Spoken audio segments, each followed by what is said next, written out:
Lies of P is one of the best Souls-like titles I've played in recent years. And that's saying something because I've played... But the new DLC, Lies of P Overture, was not only a lot of fun and incredibly enjoyable, it also added some significant new lore backgrounds that truly round out the compelling story of Lies of P. Since in my last video I really only gave you a very brief, rough summary along the lines of previously on Lies of P, today I want to explain the completely 100% complete Lies of P story, including the Overture DLC, with all its secrets and mysterious NPCs. If you'd still prefer to watch the heavily condensed version of this video, you can certainly check it out again on the channel or simply click up here on the top right. But if you're truly into Souls-like stories, you should definitely set aside some time now. Grab your favorite drink and make yourself comfortable. Producing this video actually took several weeks to complete. And if we manage to reach 1,000 likes, which really isn't that much at all, there will be a part 2 as well, for sure. That's a firm promise. But now let's truly dive into the deep, fascinating and compelling stories of Krat and the world of Lies of P.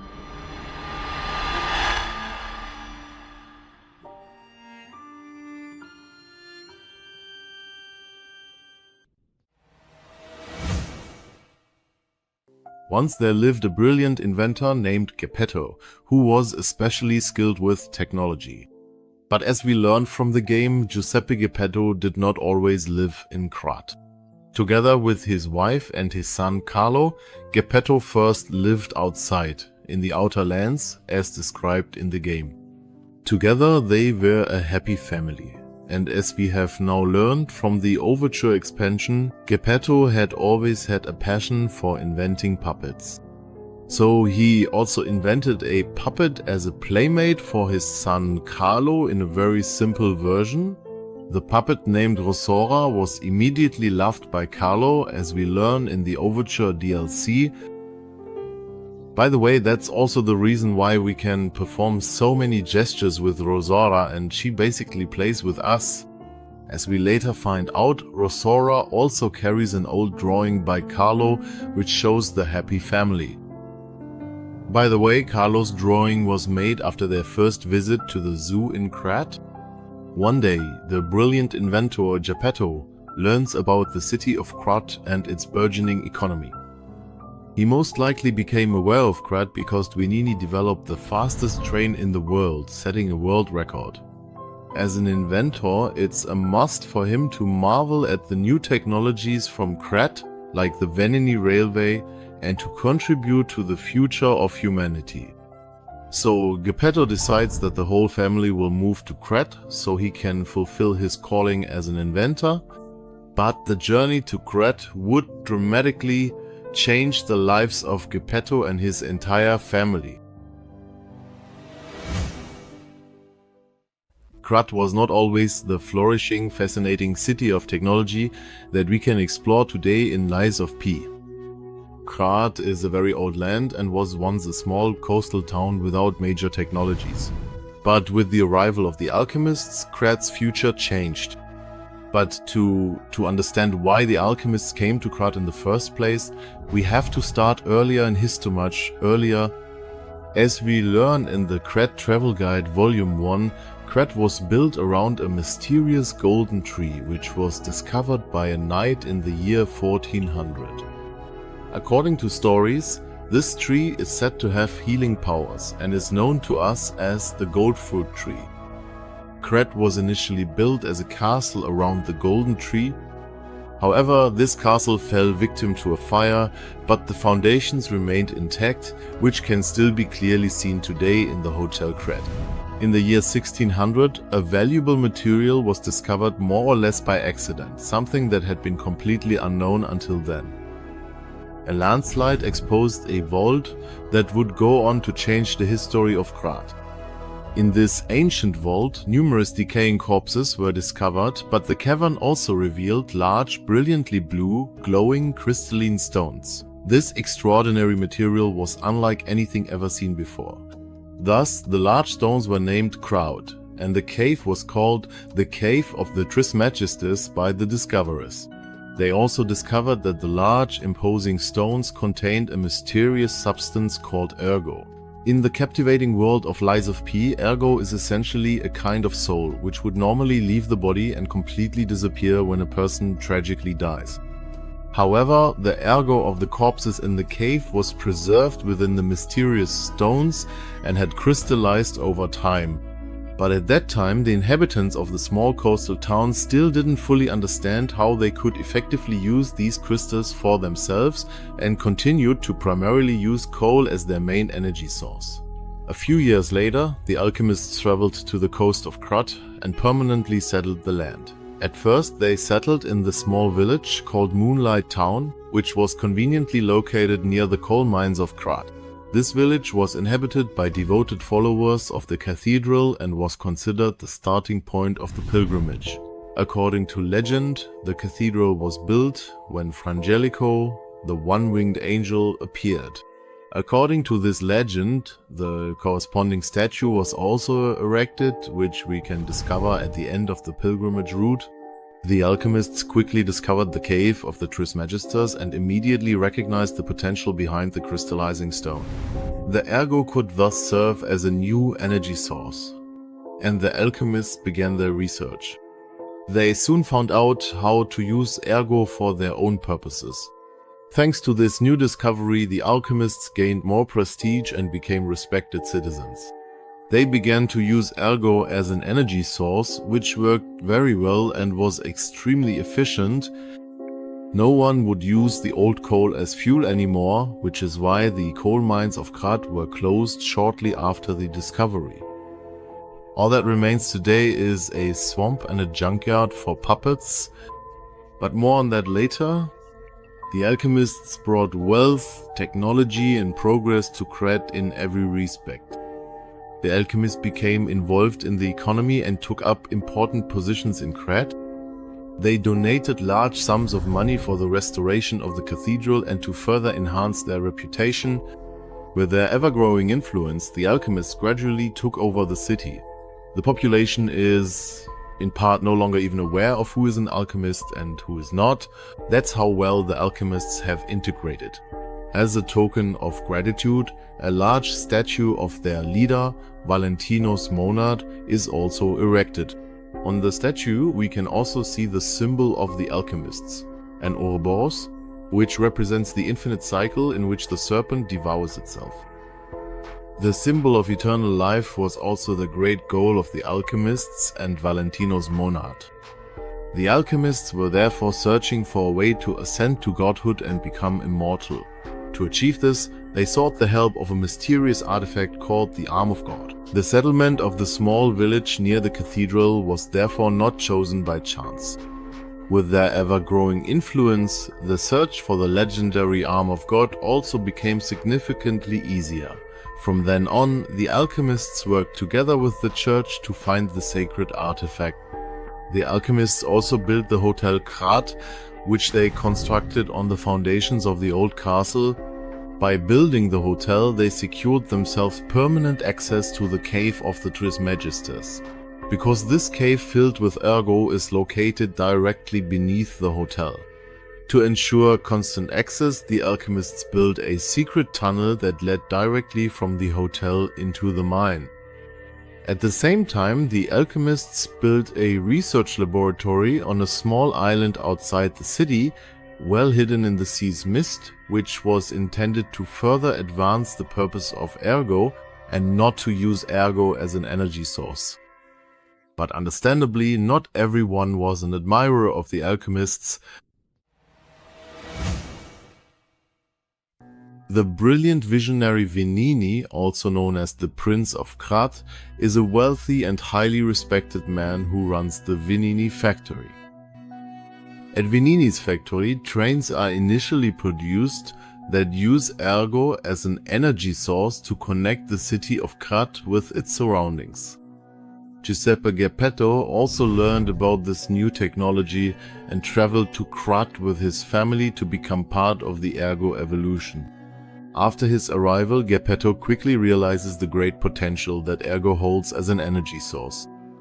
He begins inventing advanced puppets that also use Ergo as their energy source. At first, he invents puppets designed to make people's work easier, household puppets that take over tasks and support people in their daily lives. He also decides to found the workshop union in order to invent puppets of all kinds. As a true inventor, Geppetto shares his work freely with anyone who wants to learn how to create puppets. This way, new ideas for puppets that could revolutionize the world are constantly being developed in the workshop. With this knowledge, Geppetto also ensures that now anyone can create puppets and use them for their own purposes.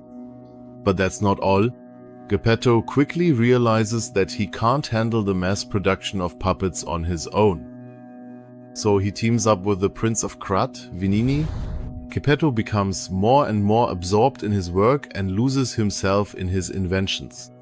The Venigni factory becomes the main production site for the new puppets, and the entire population of Krat is supplied with butlers, household puppets, and even police officers. The invention of the puppets takes up more and more of Geppetto's life, and he focuses entirely on his work. We do know, however, that he at least went to the Krat Zoo with Carlo one more time, but beyond that, he didn't show much interest in his family anymore. Geppetto and Venigni are so absorbed in their work with the puppets that they only realize late that the quality of the Ergo is steadily declining. In the factory report, Venigni even complains to the alchemists about the ever-worsening quality of the Ergo crystals.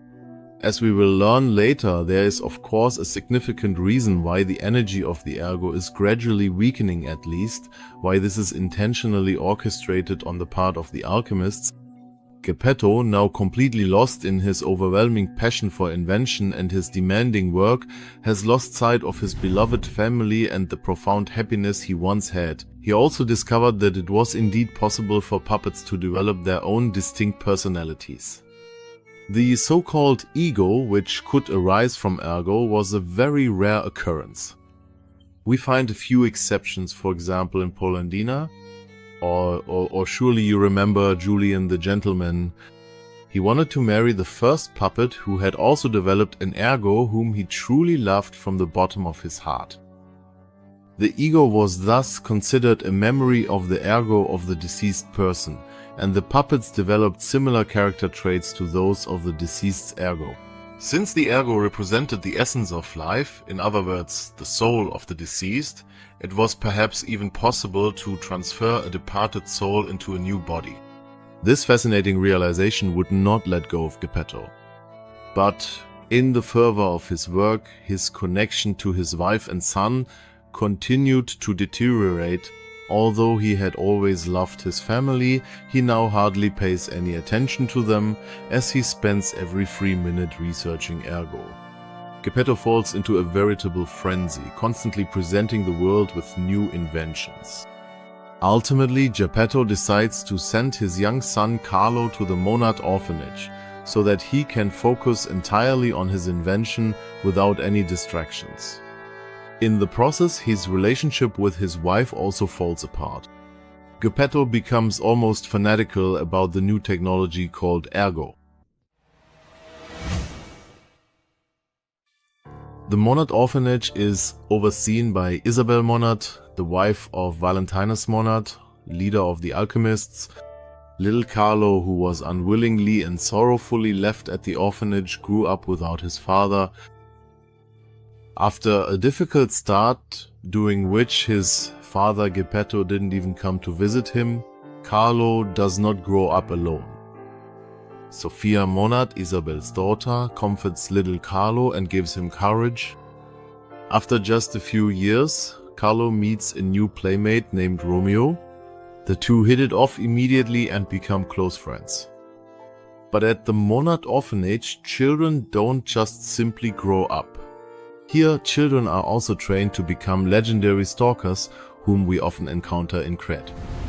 Stalkers are battle-hardened bodyguards who were essentially trained for the privileged people of Krat. Their training at the Monad Orphanage begins in childhood, and only selected children who prove themselves with the qualities of a stalker are given the chance for such training. but not every stalker is the same. Among the stalkers, there are two groups, the bastards and the sweepers. The bastards clearly come from the Monad Orphanage, as these are children from wealthy families. They are responsible for protecting the workshop and the alchemists. Their motto is honor or nothing. An exception to this is the Red Fox, who, as we know, comes from a noble family, the House of Wolves. The House of Wolves was also a strong supporter of the Alchemists and actively financed the Searlot Laboratory project, helping to establish it with their considerable funds. Moreover, even in the early days, they ensured that the unsuspecting construction workers in the mines of the Trismegister disappeared. The other group, the Sweepers, do not come from the Monad Orphanage, but from the indigenous people of Krat, who were gradually alienated from prosperity. They still protect the old families of Krat, but are now rarely seen. Their motto is, "We always repay what is owed." It seems that the Sweeper group was deliberately left behind and forgotten. Due to technological influence and the fact that the Alchemists now own Krat, Sweepers are seen less and less often. One of the most well-known Sweepers, whom we also know, is the Mad Donkey, whom we encounter early in the game, but more about his story later. Romeo had already been chosen to become a Stalker Buster and was trained by the Stalker instructor Leia. Carlo, who shared the same interests as Romeo, also wanted to undergo Stalker training. As we learn from a flashback, however, Carlo initially did not prove himself worthy, and Leia refused to train him. But Carlo didn't give up and kept trying to persuade Leia to train him together with Romeo. Exactly how Carlo managed to convince Leia, unfortunately, is not known. In the end though, Leia gives in and now trains Romeo and Carlo together. The friendship between Carlo and Romeo keeps growing stronger. After all, they share the same fate, abandoned by their parents. Even after years, Geppetto does not get in touch with Carlo and shows no interest in his son. Romeo, who had now become Carlo's best friend, was so important to Carlo that he gave him his necklace. He had previously received this necklace from his father, whom he had long since forgotten or at least tried to push out of his mind. He engraves a sentence into the necklace. To Romeo, your friend C, with the C, of course, standing for Carlo. Leia, the instructor, Romeo and Carlo train hard to master their training as stalkers, but the three of them also spend many wonderful hours together. They feel like a small family. Carlo also develops an ever deeper relationship with Isabel Monad's daughter. What Carlo doesn't know, however, is that Sophia has special powers. Sophia was a listener in a very special sense. With this ability, which she had inherited from her mother Isabel, Sophia could hear the ergo of people, but since the ergo was now being extracted and used for the development of puppets, Sophia was thus able to communicate with the puppets. She was also able to turn back time for a very brief period of a moment. That's why we always see a small clock when we die. Sophia turns back time so that we don't stray from our path to save her. But more on that later. Around the very same time as Carlo's rigorous training and Geppetto's dedicated efforts to inspire the world with his many new inventions, another truly high-ranking alchemist began to step further into the spotlight. Simon Manus.